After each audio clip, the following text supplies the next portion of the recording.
முட்டைகளை விரும்பி உண்ணுமாம் அந்த நரி. நல்ல நரிதான், என்ன கொஞ்சம் அவசர புத்தி நரி. வயல்வெளியே போனது. ஏதாவது முட்டை கிடைக்குமா என்று முனைந்து முனைந்து முழுமூச்சாய் தேடியது.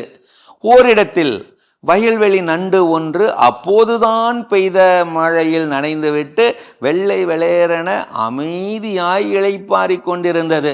பார்த்த மாத்திரத்தில் அதை ஒரு நீள்வட்ட முட்டை என்று நினைத்து கொண்டது. நினைத்த வேகத்தில் அதை அமுக்கி அலாக்காக அப்படியே ஒரு விழுங்காக விழுங்கி விட்டது. விடுமா நண்டு?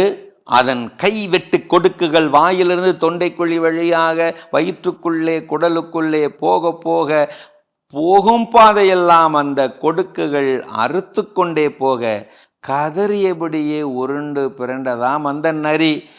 உருண்டையானதையெல்லாம் முட்டை என்று நினைத்து இதோ ஐயோ இப்போது அவதிப்படுகின்றேனே, இதோ இப்போது செத்து கொண்டிருக்கின்றேனே.